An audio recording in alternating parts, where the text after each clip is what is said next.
The year is 1916. The world is locked in a brutal conflict, and the Western Front has become a landscape of endless mud, barbed wire, and shattered earth. Cold rain falls relentlessly on the Western Front, soaking everything and everyone, turning the trenches into rivers of mud.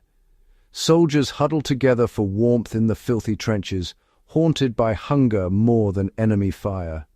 The constant ache in their stomachs is a silent enemy, gnawing at their resolve. Rations are meagre, a tin of greasy bully beef, hard biscuits so tough they're nicknamed toothbreakers. Meals are monotonous, barely enough to keep a man going. Sometimes days pass with only stale bread and muddy water to drink.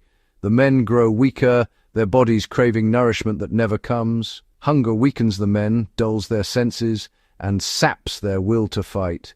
Even the strongest begin to feel the weight of exhaustion and deprivation. They dream of home-cooked meals, writing letters about apples, cheese, and real tea. Memories of family kitchens and warm bread become lifelines to a world beyond the mud.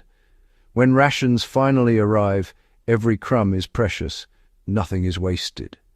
Soldiers share what little they have, forging bonds of brotherhood in the struggle to survive. Soldiers mash biscuits into gruel, trying to make the food last, inventing new ways to stretch their meager supplies. They heat bully beef over smoky fires, the smell mingling with the ever-present scent of mud and gunpowder, and they share what little they have, knowing that survival depends on unity as much as on food. Survival is measured in mouthfuls. The fight for food is as real and desperate as any battle fought with bullets. Behind every army, logistics and supply lines are the true lifelines, stretching back for miles, vulnerable to attack and weather. The fate of empires often rests not on weapons, but on the ability to feed their soldiers. A hungry army cannot fight for long. From ancient times to the Great War, the quest for rations has shaped history, deciding the outcome of countless campaigns. An army truly does march on its stomach, and in the trenches every meal is a battle won. Long before modern wars, Rome's military might was built on grain.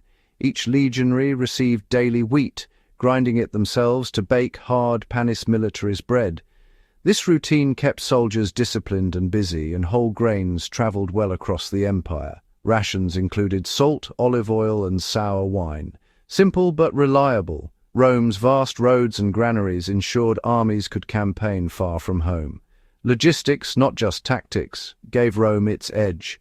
Their soldiers stayed fed, their enemies starved. The ability to sustain an army was Rome's secret weapon. In war, a full stomach is as vital as bravery. On the high seas, sailors faced a new and relentless enemy, disease.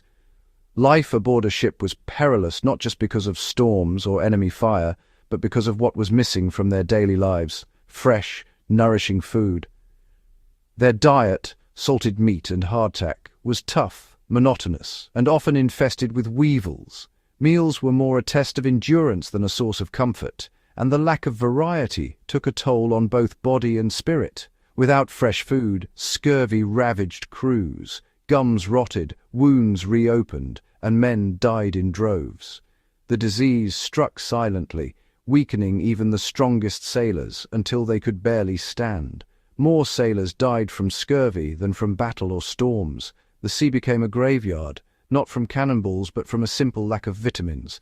In the 1700s, James Linn's experiment proved citrus fruits could cure scurvy. By giving sailors oranges and lemons, he discovered a remedy that would change naval history.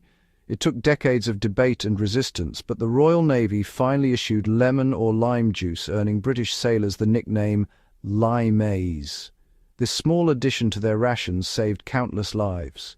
This simple change let navies travel farther, blockade ports, and build empires.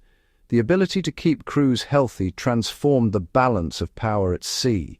The real breakthrough wasn't a new cannon, but a piece of fruit. Sometimes the smallest discoveries have the greatest impact. Nutrition shaped the fate of nations at sea, determining who would survive the voyage and who would rule the waves. Sometimes the smallest ration makes the biggest difference, altering the course of history with just a slice of citrus. The American Civil War tested not only soldiers' endurance on the battlefield, but also their stomachs and spirits during long, grueling campaigns. Every day men faced hunger, fatigue, and the challenge of surviving on meager rations. Union rations usually meant hardtack, salted pork, and precious coffee, simple foods that became daily staples and, for many, a small comfort amid chaos.